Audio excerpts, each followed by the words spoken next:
Lo kalau jadi ayah ya, adil lah. Satu dapat semua. Dan lo harus all out gitu. Iya. Gitu kan. Nanti kan buat si anaknya kan ada lagunya nih bro. Apa itu? Suatu saat nantikan ku gantikan Tugasmu. Iya. Lo yang ngomong ya. Jangan mentang-mentang karena sudah dianggap sebagai dalam tanda petik ya orang dekat dengan kekuasaan itu jadi bisa mampu semuanya gitu. Itu sebenarnya. Dan kalau kemudian Senyap tapi akurat ya bang. iya, dan kalau kemudian dikatakan oh ini untuk semuanya, untuk anak muda. Ya obvious banget gitu, ini untuk Kaisang yang ulang tahunnya 25 Desember kan. Pada saat 25 Desember dia 30 tahun.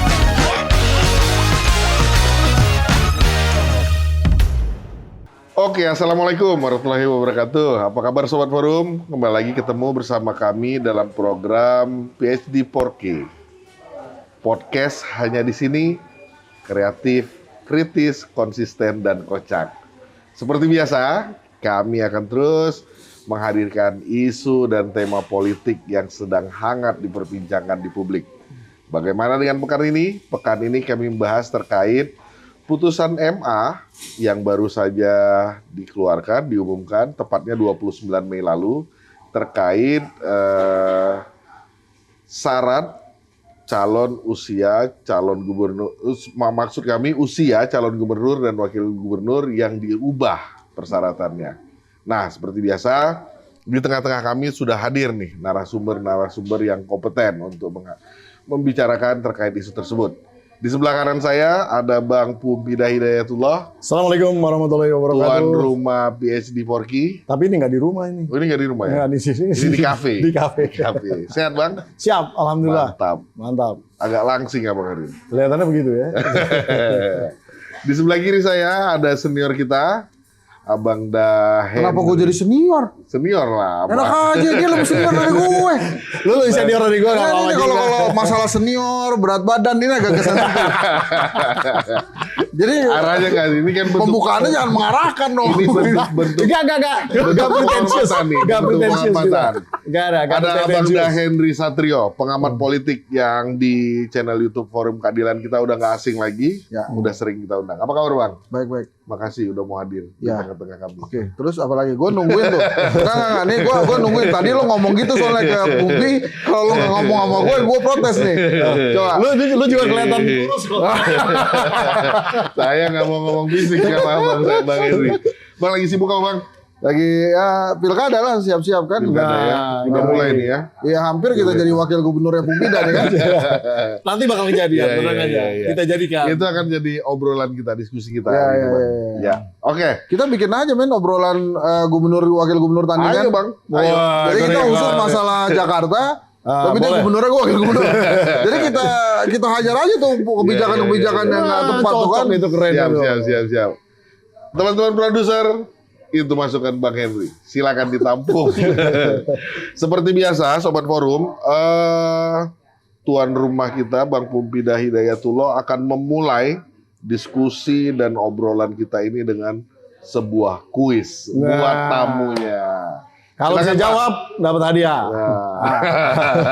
Ya pasti nggak bisa lah. Kuisnya adalah pahlawan apa yang kerjanya lari-lari. Lari aja dia. Oke. Ya nggak tahu lah gue. Pahlawan. Gimana katanya pengamat politik masa nggak bisa aja. Ya kan gue pengamat dan bukan juru tebak. Pahlawan. Gua kan nggak tahu juga nih Bang. Ini juga. Lu juga belum tahu juga. Belum tahu. Ini rahasia. Pahlawan yang selalu. lari-lari. Pokoknya pahlawan yang lari-lari terus. Nyerah Bang. Nyerah. Iya kan gue dari awal. Oh, lu mah emang nggak mau mikir aja. Siapa Bang? Iya. Karena kita mau bahas yang satu itu, jawabannya pahlawan kesiangan. Lari-lari. Iya, karena telat, kesiangan dia. Ya. Untung gua nggak Karena jawab, kita mau bicara tentang kesiang kan. Nah, gitu kan. Iya. Masuk orang gua. Kesiangan maksudnya. Gak apa-apa lu sebut aja namanya.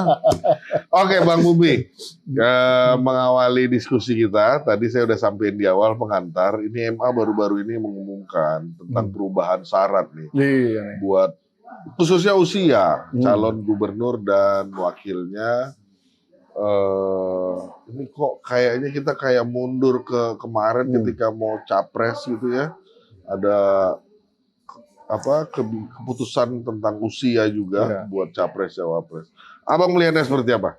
Ya, saya ini sebenarnya orang yang sangat progresif di dalam konteks ingin terjadinya regenerasi yang cepat dalam konteks kepemimpinan di Indonesia. Tapi tentu basis regenerasi yang kita inginkan berbasis meritokrasi yang clear gitu ya. Jadi sebetulnya dari dulu juga ketika saya di Balik gitu berbicara tentang batas-batasan umur, saya selalu bilang ngapain sih batasin umur? Saya dari dulu itu nggak mau bicara tentang umur gitu. Karena apa? Karena menurut saya bukan umur isunya, tapi kompetensi. Ya. Nah, basis kompetensi ini yang menjadi penting gitu sebenarnya. Jadi kualifikasinya tuh apa aja gitu. Jangan mentang-mentang karena sudah dianggap sebagai dalam tanda petik ya orang dekat dengan kekuasaan itu jadi bisa mampu semuanya gitu. Itu sebenarnya harusnya dipagerin di dalam ranah meritokrasi tadi. Sebenarnya kualifikasi itu bisa banyak ya. Katakanlah misalnya mohon maaf nih, dia sudah S3 walaupun umurnya misal 25 tahun.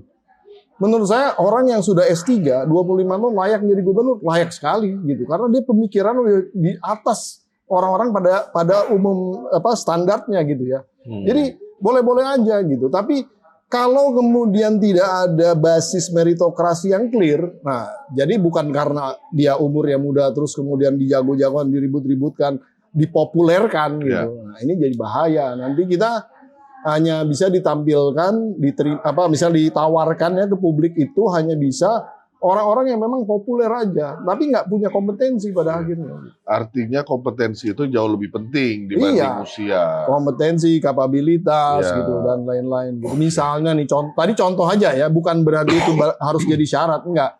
Tapi itu didiskusikan lah. Menurut saya banyak lah ahli-ahli basis orang-orang yang paham tentang sumber daya manusia, dia bisa mengidentifikasi orang-orang yang memang mampu memimpin dalam usia muda, sama orang-orang yang memang di karbit gitu misalnya kayak gitu.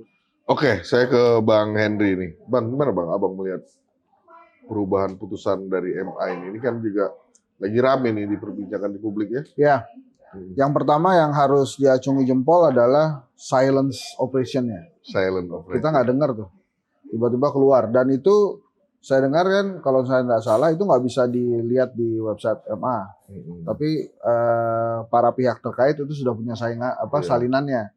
Karena salinannya bagus akhirnya dibuka gitu ke publik. Baru kemudian publik bereaksi. Tapi sekarang sudah bisa sih dilihat itu. Kenapa saya bilang harus diacungi silence operation? Karena memang kita nggak dengar apa-apa tuh dan katanya cepat ya prosesnya gitu. Ini menariknya karena ini kan sebetulnya dipanjangin 30 tahun saat pendaftaran jadi 30 tahun saat pelantikan. Jadi lo ngebayanginnya begini aja, kita nonton film 17 tahun ke atas. Jadi film 17 tahun ke atas itu boleh ditonton saat masuk bioskop. Bukan. Harusnya pada saat masuk bioskop lo udah 17 tahun ke atas. Nah, tapi ini peraturannya diubah 17 tahun ke atas setelah filmnya selesai. Jadi pas lo nonton film, lo keluar bioskop tuh ya, lo udah 17 tahun. Iya. 17 tahun ke atas. Jadi lo kan midnight kan biasanya kan sebelum jam 12 tuh ya. Masuk jam 11 nih, umur lo masih 17. Iya. Begitu lo keluar selesai, umur udah 18. Umur udah 18. Jadi sama kayak gini. Jadi pendaftaran tetap dari pendaftaran 30 digeser pada saat pelantikan 30 tahun. Nah, terus apa lagi ya? Misalnya ngerokok gitu juga tuh. Iya. Kan 17-18 tuh ya, jadi dia udah siap-siap nih. Begitu selesai rokoknya itu habis, dia udah 18 tahun ke atas. Jadi emang agak lucu nih peraturan. Dan kalau kemudian senyap tapi akurat ya Bang. Iya, dan kalau kemudian dikatakan, oh ini untuk semuanya, untuk anak muda. Ya obvious banget gitu, ini untuk Kaisang yang ulang tahunnya 25 Desember kan. Pada saat 25 Desember dia 30 tahun. Tapi emang kita harus berterima kasih juga lah sama siapapun yang mengajukan ini ya, atau yang punya niatan itu ya. Dia tuh Partai Garuda kan, saya dengar ya. Iya kan, Partai Garuda gue yakin idenya bukan dari dia lah. Bukan, ada yang nyuruh-nyuruh lah. Dia nembus DPR aja nggak mampu, apalagi punya ide kayak gini kan, nggak mampu juga lah, yakin gue. Jadi idenya bukan dari dia, sangat mungkin itu. Mudah-mudahan aja orang Partai Garuda dengerin terus datang ke sini ya, mau klarifikasi itu ide dari gua kok gitu. Jadi dia tuh mau ngasih tahu nih yang punya ide ini bahwa hukum tata negara di Indonesia tuh masih banyak bolongnya. Jadi masih bisa dimanfaatkan oleh kelompok-kelompok tertentu meraih keuntungan tersendiri. Ini luar biasa ini. Sumbangsih orang yang punya ide ini ya terhadap penguatan hukum di Indonesia. Dan kemudian yang kedua kita diajarkan lah. Lo kalau jadi ayah ya, adil lah. Satu dapat semua. Dan lo harus all out gitu. Iya. Gitu kan. Nanti kan buat si anaknya kan ada lagunya nih bro. Apa itu? Suatu saat nantikan ku gantikan Tugasmu. Iya. lo yang ngomong ya. Jadi Itu cocok tuh lagu tuh buat case-nya Pilpres sama Pilgub ini. parenting berjalan di sini. Nah, suatu saat nantikan ku gantikan tugasmu ayah. Asik. Doakan aku ibu. Restumu sertai langkahku. Asik. Ayah dengarkanlah bahagia pasti datang percayalah. Ibu engkau kuatkan Siapa aku. penyanyi? Gitu kan. Jadi, saya sering dengar lagu ini jadi penasaran pencipta lagunya siapa Atau nih, Bang? lo bikin lo lihat aja itu bayangin aja bahagia pasti datang percayalah. Jadi emang ini luar biasa ini Asik, kondisinya ini. Jadi gini ya Bapak tuan rumah. Saya mau menyetir inilah. Prof Mahfud MD aja bilang terserah aja gitu. Terus kita juga kelihatannya mesti marah, tapi udah lewat gitu marahnya. Iya. Jadi ya udahlah. Ini mau suka-suka lo aja. Ini kita nih benar-benar berharap ya pada dua kelompok besar hari ini untuk menggagalkan skenario ini. Yang pertama adalah rasionalitas warga Jakarta. Bila betul sang tokoh ini mau maju di Jakarta. Kemudian yang kedua, para elit politik, Bos. Ini kan negara kita semua ini tergantung sama partai politik yang ada di DPR tuh. Benar. Kalau DPR-nya marah, hak angket nggak setuju, nggak jadi di barang. Iya. Gitu ya. Ini udah jadi barang satuan di Pilpres tuh ya, udah selesai ya. Iya. Ya kita ucapan selamat lah, udah selesai itu. Masuk Masa barang ini baru lagi. barang baru lagi terus kita tungguin juga sampai hari ini kan elit politik kita nggak ada yang protes tuh. Nah, Yang protes kan pemretnya Forum Keadilan ya, ini saya baca ini. M Darwin Syah, SEMMPHD. Oh. ya, amin. Terus ada lagi Iya. Pak Pumpida Hidayatullah sama Henry Satrio yang bertiga ini. Jadi kalau kita ngomel gini kan, ada yang protes nggak? Ada. Siapa tuh Forum Keadilan? Ah, udahlah. Ya udah gitu. Tapi kalau elit politiknya protes, itu sesuatu, Bro. Benar. Jadi sebetulnya kita harus berdoa juga dua kelompok yang tadi gue sebutin ini memang benar-benar punya nasionalitas tinggi dan memang bekerja untuk Indonesia nantinya. Oke. Bang, saya mau ke ini Bang Pumpi nih sebagai tuan rumah. Kebetulan beliau juga kan pernah jadi dalam satu elit tadi tuh, Bang. Pernah berada di rumah politik itu yang tadi Abang maksud di nomor 2 itu. Gimana Bang? Abang melihatnya peran DPR kok? Iya. Di Golkar itu ya, ini mohon maaf ya, saya contoh Golkar ya satu-satunya partai yang pernah saya aktif di situ ya. Jadi itu di dalam konteks pencalonan seseorang, ya baik itu yang namanya DPR, legislatif gitu ya, ataupun eksekutif dalam konteks presiden, capres, cawapres sampai ke level kabupaten sekalipun, gitu ya. Wali kota. Itu sebetulnya sudah ada narasi-narasi meritokrasi di situ. Jadi misalnya syarat-syaratnya itu minimal berapa di dalam persyaratan pencalonan, bakal calon, persyaratan bakal calon. Makanya kemudian ketika tiba-tiba Golkar mendukung Mas Gibran, saya agak kaget juga. Apakah kemudian yang namanya PO atau peraturan organisasi itu kemudian dinafikan begitu aja? Begitu loh. Ini sebetulnya kalau Golkar tuh kayak mau di scoring aja misalnya kita. Untuk nomor 1, nomor 2, nomor 3 itu di scoring dulu. Jadi di scoring dulu pertama pendidikan. Yang kedua misalnya nanti ada pengalaman di partai berapa tahun dan lain-lain. Terus 3 hasil-hasil yang pernah dicapai di dalam konteks sumbangsi ke partai dan lain ada semua. Nah ini menjadi satu basis penilaian tertentu untuk meritokrasinya ya. Jadi kalau di caleg gitu nanti yang nomor 1 itu wajarnya karena skornya begini-begini ada semuanya gitu. Nah, memang ada yang namanya diskresi ketua umum di situ untuk kalau caleg. Nah, tapi kalau dalam konteks capres kemudian yang lain itu juga lebih clear juga sebenarnya. Jadi kita nggak bicara umur, nggak pernah ada tatanan umur tuh di partai itu. Tapi yang jelas itu meritokrasi tadi, kualitas, kualifikasi, dan tentu sumbangsi ataupun pengalaman di partai yang menjadi satu basis perhitungan sendiri. Jadi kalau seseorang yang tentunya ya mohon maaf nih berjuang di partai, banyak nyumbang, banyak membuat kegiatan, mengangkat harum nama partai dan lain-lain, nah itu pasti mempunyai potensi yang sangat tinggi gitu untuk dicalonkan di mana aja. Gitu kira-kira seperti itu.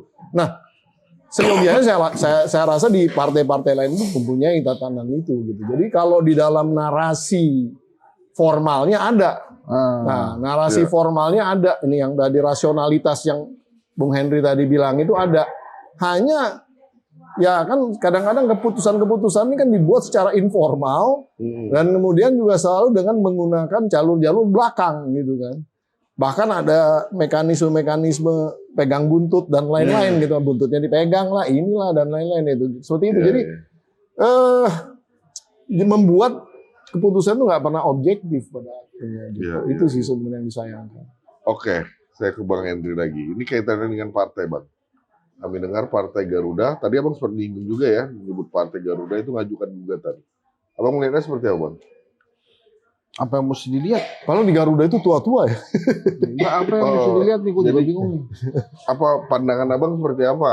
Ya itu kan hak dia ya, hak dia dan kemudian ya silakan aja. Kalau kemudian kan saya lihat di salah satu stasiun TV. Mungkin alasannya karena PSI kan terlalu kentara, bro. Oh iya, betul kan? Coba kalau PSI yang ini langsung langsung kentara. Gue, dia nggak kentara aja, langsung kita bisa debak nih buat Kaisang gitu kan? Iya. Mendingan sekalian aja. Iya, lebih jelas perjuangannya kan, ini perjuangannya PSI untuk ketua umumnya. Iya. Itu lebih fair play juga. Kalau ada yang nggak setuju ya, udah ini perjuangan PSI gitu. Jadi PSI ini sekali-sekali ada perjuangannya lah gitu ya. Selama ini enak terus sih PSI enak. Iya. Tapi ini Garuda yang berjuang. Ya kan kita juga nggak tahu juga itu. Coba sebutkan satu tokoh Partai Garuda yang lo tahu. Rida, ketua umumnya teman saya soal.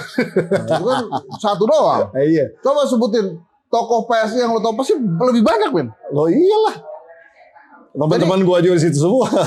Iya, jadi apakah ini kemudian buat eksistensinya Garuda Partai ya Garuda. mungkin aja gitu. Tapi kan ini sebagai catatan lain sebenarnya kita undang nih PSI. Cuman nggak ada yang datang. Kita undang. Iya, kita undang betul. Tadi ya Sheryl kita Tadinya undang. Sheryl mau Terus hadir cuma si Koko lagi sakit. Jadi memang nggak. Sheryl juga Kita undang biar fair dong. Iya dong. Nggak apa-apa kita ngobrol begini bebas Bebas aja. aja. Tapi kalau menurut gue itu haknya Partai Garuda. Nggak usah pakai alasan sih. Ya udah diajuin aja. Dan kemudian disetujui ya. Jadi gue tuh dalam hal ini gue nggak pengen nyalain Kaisang kan. Karena prosesnya pasti juga bukan idenya dia tuh. Pengennya dia mungkin itu idenya dia enggak, dia cuma memanfaatkan aja. Gue juga yakin para hakim itu nggak dipengaruhi oleh Kaisang. Yang lain mungkin gitu, tapi bukan Kaisang. Jadi menurut gue kenapa gue nggak pengen nyalain Kaisang, jadi manfaatkan aja. Nah ini kan yang lucu itu ada pernyataan, wah Kaisang belum tentu make. Gimana caranya nggak dipakai, orang jalannya udah dibangun.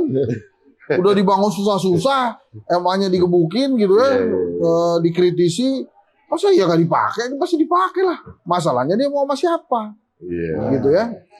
Ini langsungan aja, misalnya dia nyebutkan sama Anies Baswedan.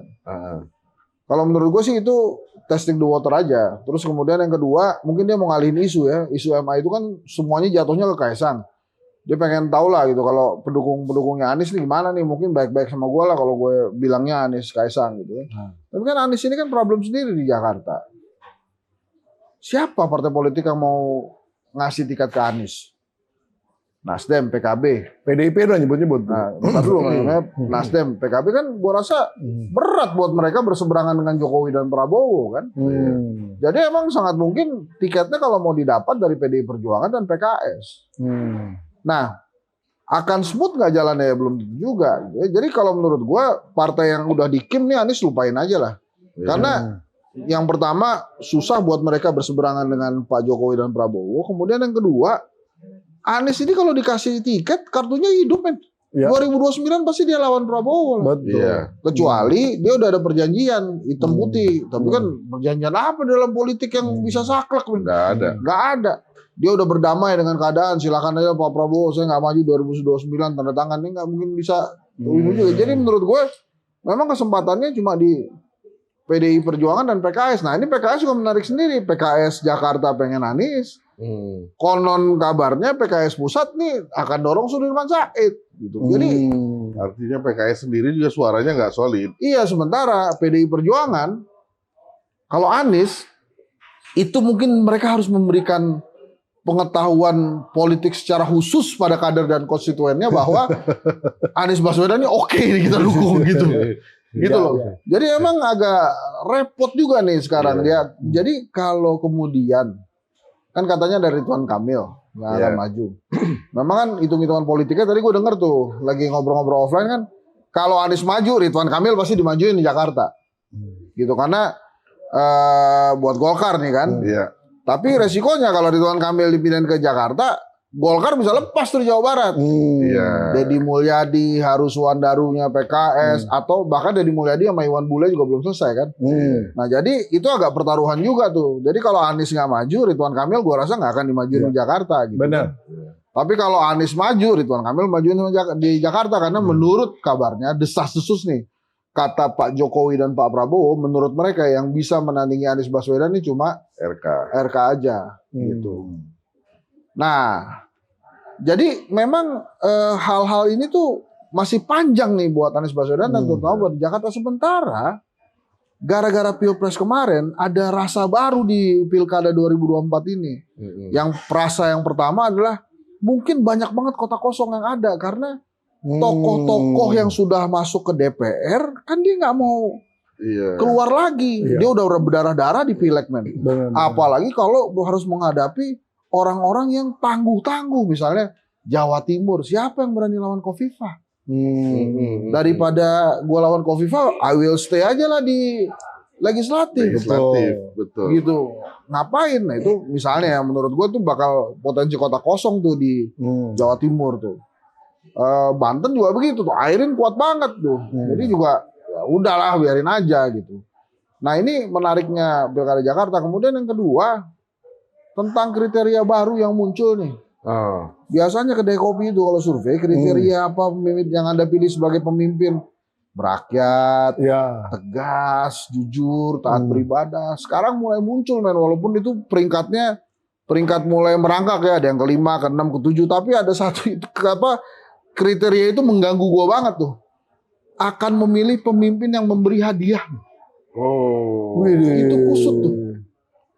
Nah itu jadi menurut gue dua hal itu bikin Pilkada 2024 tuh punya rasa baru. Yang pertama kota kosongnya banyak, yang kedua hadiah-hadiah juga mungkin bertebaran tuh gitu ya.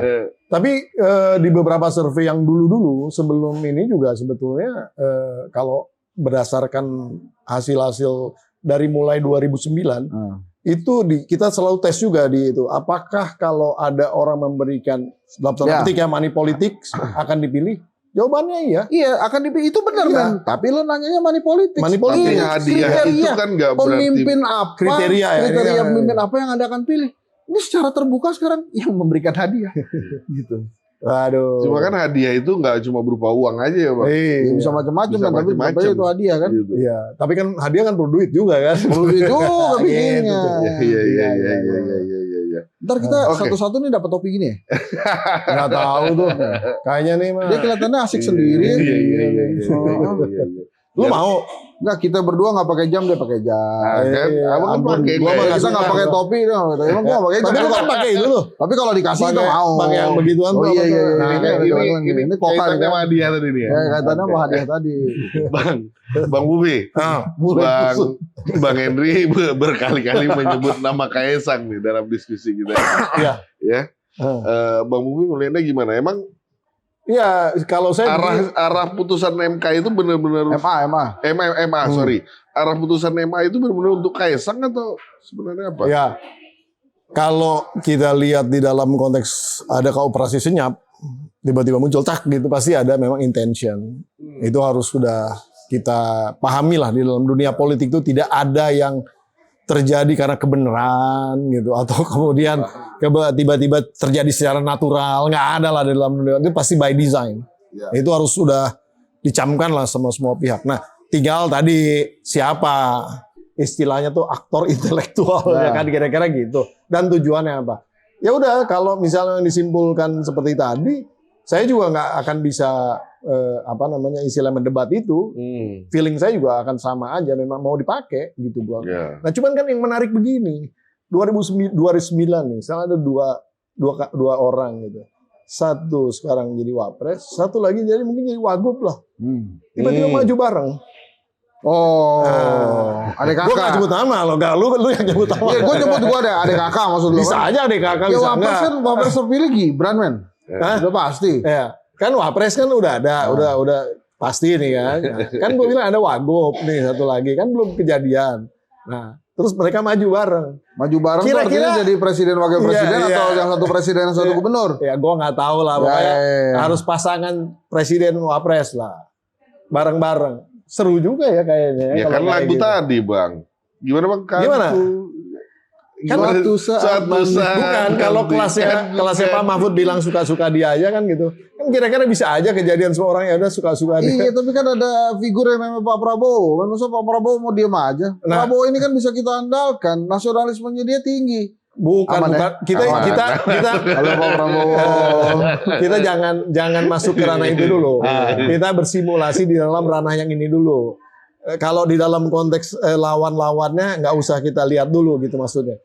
Kan masalah begini, ini ada satu kelompok ataupun saya katakan keluarga yang sangat powerful. Tidak hanya powerful tapi juga sudah banyak duit, gitu kan? Apalagi dengan kriteria tadi yang bagi-bagi hadiah, dia bisa beli hadiah dalam konteks apapun juga. Lu bayangin nggak kira-kira kalau bisa kejadian gitu? Mungkin ini sejarah di dunia yang belum pernah ada gitu, bisa kejadian di Indonesia. Iya kan? Bisa seperti itu gitu. Itu maksud saya gitu sebenarnya kan. Kan narasinya bisa kecuali ya yang satu mau jadi gubernur, yang satu menjadi capres ya. Kalau misalnya Gibran sama Kaisang maju jadi presiden wapres, emang Bobby nggak marah? Bobby dong harusnya kan kedua, dia lebih tua. Oh itu cocok juga ya. Iya.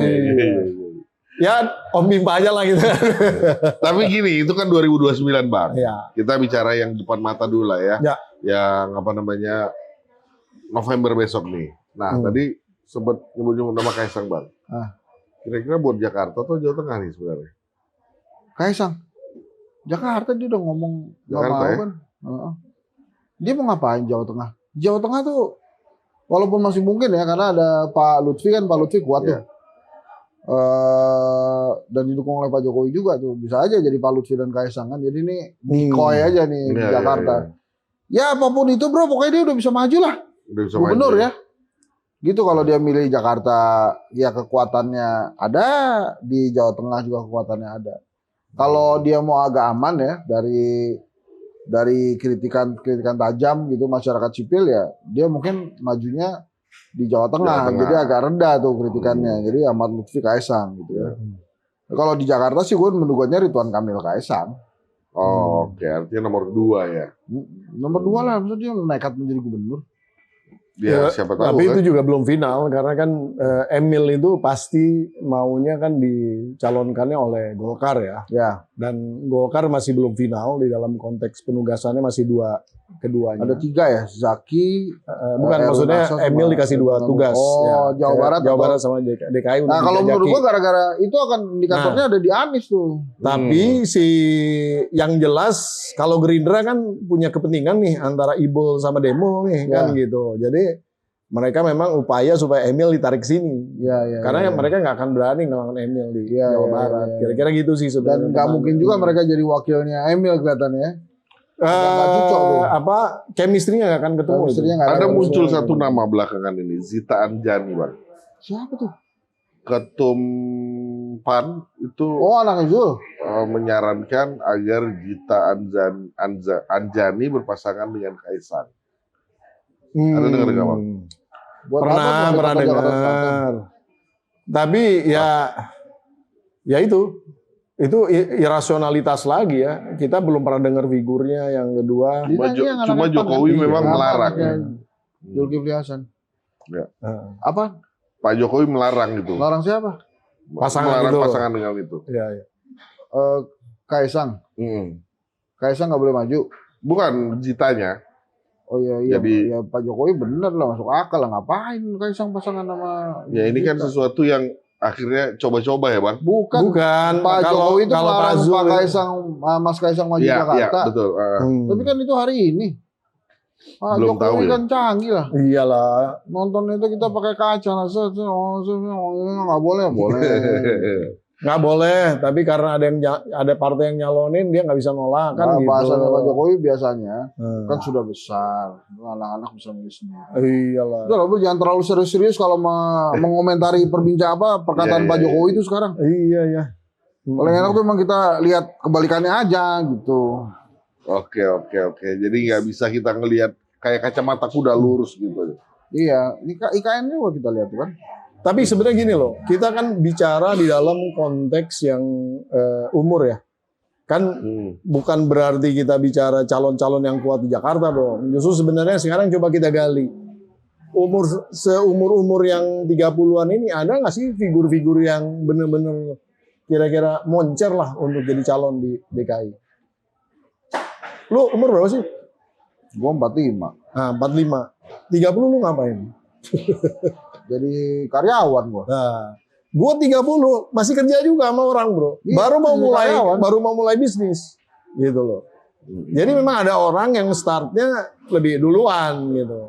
Karena diuntungkan background keluarga dan lain-lain gitu ya. Sama di politik juga begitu. Iya, Nggak ada iya, masalah sih sebenarnya. Tapi dalam konteks kapabilitas dan kapasitas. Tapi dipikir-pikir kita juga siapa sih figur-figur yang masih muda yang umur 30-an yang layak seperti ini? Ya Kaisang lah. Nggak ada lagi kan. Itu loh jadinya. Ya. Jadi saya juga nyari-nyari nama gitu ya. Misalnya katakanlah anaknya Ahmad Dhani umur berapa? Ya segituan lah, sekaisang lah. Nah, Mungkin lebih muda kali. Lebih muda 20-an. cukup populer nggak? 20-an. Cukup ya. Tapi kan kalau didorong-dorong juga agak berat juga toh di dalam konteks ini gitu. Jadi Ya. banyak hal lah yang kita kita lihat gitu, nggak banyak opsinya gitu. Jadi memang upaya tadi itu memang by design gitu untuk menggolkan seseorang gitu loh kira-kira. Oke, Itu saya kalau kembali. Anies ya menurut gue ya. Dia oke juga misalnya tuh pasangannya sama Seno Bagaskoro gitu. Boleh gitu. Boleh juga tuh. Ya. Ya, cari yang muda banget gitu ya. Iya sekalian. Bang tadi sempat nyinggung daerah-daerah yang kosong tadi ya, Bang. Kota kosong. Kota-kota kosong tadi ya. Kosong figur yang untuk maju untuk jadi pemimpin di November yang akan datang. Ada di Sumut, ada Bobi mau maju juga gitu ya. Dan ini juga jadi ramai juga di perbincangan gitu ya. Nah, Abang melihat apa yang membedakan pilkada gubernur, wali kota, dan bupati ini kali ini dengan periode sebelumnya? Tapi Bobi nggak akan kota kosong lah lawannya. Enggak, Ada enggak, Ijek, enggak, Ijek enggak. udah Ada siap-siap Ijek. juga. Iya, nggak akan. Ijek tuh Kami- pindah partai apa gimana? Enggak, mesti di Ya, Golkar. Golkar, Bang. Enggak. Golkarnya udah ngomong dukung Bobi jadi cagup. Iya, tapi kan belum final juga. Oh gitu. Bisa aja nyari partai lain juga bisa. Nggak mesti keluar toh. Ya, Iya, kan gitu. Gimana Bang pertanyaan tadi Bang? Ya, Yang itu. membedakan ini? Nggak, tadi gua udah bilang tuh dua rasa baru di 2024 kan banyaknya fenomena kota kosong karena ada aturan yang harus Incumbent mundur, kuat, terus ya. kemudian incumbentnya terlalu kuat daripada Zong 2 kali udah berdarah-darah di pileg, kemarin logistiknya habis. Artinya nggak Jadi mau. kan mesti maju lagi gitu kan, susah gitu. Kemudian yang kedua yaitu ada kriteria baru dalam memilih pemimpin, rakyat udah punya kriteria barunya itu. Nah itu dua hal itu menurut gue akan cukup mengubah kontestasi tuh. Gitu ya. Dan fenomena lain kan bagaimana penguasa ingin take all ya. Jadi dimanfaatkan betul kondisi Agustus saat pendaftaran itu untuk mengontrol keadaan. Selesai di 20 Oktober, tapi pilkadanya pemilihannya 27 November ya mungkin masih ada sisa-sisa kekuatan yang masih dia bisa gunakan. Walaupun itulah gue tadi bilang Pak Prabowo kan, karena gue percaya banget Pak Prabowo ini kita pilih emang sebagai presiden ke-8 bukan extension dari presiden ke-7. Jadi dengan kepercayaan gue ke Pak Prabowo itu, gue yakin sih pada saat dia dilantik, dia akan membuat terobosan-terobosan yang memang lebih baik dari kita gitu kan. Kalau Pak Jokowi kan adalah kita ya, dia lebih baik dari kita gitu. Sehingga kita bisa lihat itu. Nah kalau kemudian saat ini Pak Prabowo masih jadi Menhan aja, ya daripada kenapa ini kan sabar dulu aja lah sampai pelantikan gitu ya. Turnnya this is my turn, begitu dilantik kan udah jalannya bisa lebih enak gitu. Gue sih sekarang tuh dengan kondisi kekeosan saat ini ya secara politik, gue berharap ada sesuatu yang luar biasa dan kejutan dari seorang Prabowo Subianto. Pak Prabowo ya bang. Ya banyak kalangan juga. Ini kalau judulnya ntar jadi handshot puji-puji Pak Prabowo juga nggak apa-apa. Oke Bang Pupi, nggak terasa kita udah sekitar setengah jam lebih. Iya. Kita sampai di penghujung. Closing statement terkait topik diskusi kita hari ini. Silakan Bang. Iya, demokrasi itu boleh dimudahkan, tapi jangan kemudian menghilangkan basis-basis rasionalitas di dalam konteks meritokrasinya. Itu aja harapan saya sebenarnya. Karena kalau kita kemudian sudah melihat orang hanya di dalam konteks kulitnya, tidak ngelihat di dalam konteks dalamnya, nah, selesai sudah kita berbangsa dan bernegara. Oke, Bang Henry boleh Bang? Closing statement. Ada buku yang ditulis William Bloom tentang demokrasi. Oke. Tapi dia mengatakan agak provokatif juga, bahwa dosa terbesar Amerika Serikat adalah mengekspor demokrasi ke negara-negara yang secara demokrasinya itu belum siap gitu, sistem negaranya itu belum terlalu kuat menerima demokrasi gitu. Nah menurut gua apa yang disampaikan William Bloom itu sudah terjadi di Indonesia. Dan kita ternyata memang belum kuat-kuat banget demokrasinya. Jadi artinya ada hadiah yang bisa masuk di situ. Kemudian ada jalan pintas yang bisa diakal-akali gitu ya. Dan kemudian yang menurut gua fatal dan saya berdoa mudah-mudahan diperbaiki adalah bagaimana elit politik juga punya keinginan untuk menjaga demokrasi berjalan dengan baik gitu. Ya, semoga. Nah, dengan kondisi kita ini kan memang kita sangat tergantung dengan elit politik loh. Kalau DPR-nya tenang-tenang, Dewan Perwakilan Daerah juga tenang-tenang, menganggap semuanya itu adalah demokrasi gitu ya. Kemudian ada berbagai hal yang kemudian berseberangan dengan demokrasi sendiri itu dianggapnya jadi hak asasi manusia misalnya. Ya itu sih ya kita geleng-geleng aja. Jadi gue berdoa elit politiknya lebih mantap dalam menjalankan demokrasi sehingga kita-kita yang berada di level rakyat ini juga bisa menerima buah bagus dari demokrasi gitu. Tidak sebagai hal-hal yang kemudian bisa membuat kita setback mundur. Tadi kan lo mulainya dengan kata-kata hipotesa bahwa kita kondisinya mundur gitu. Iya. Pujian buat Pak Prabowo nggak lagi? Pak Prabowo ya. Henry Satrio. Oke, Bang Henry makasih banyak udah mau berbagi, udah mau sharing dengan kita. Bang Pupi, makasih banyak. Sehat terus buat abang-abang berdua. Mantap. Lancar dan dimudahkan segala urusan. Amin. Terima kasih ya. Oke, Sobat Forum dimanapun Sobat Forum berada, itu tadi diskusi kami. Kalau saya boleh sedikit menyimpulkan, Bang Pupi tadi menyebutkan usia bukan segala-galanya, tapi tetap kompetensi lebih penting di atas usia, gitu ya. Nah, Bang Henry tadi berharap melalui elit politik kita, semoga kondisi ini bisa lebih baik lagi. Diharapkan elit politik kita bisa lebih aktif lagi. Saksikan terus PhD Forky hanya di Forum Keadilan TV. Terima kasih. Assalamualaikum warahmatullahi wabarakatuh. Waalaikumsalam warahmatullahi wabarakatuh. Terima kasih.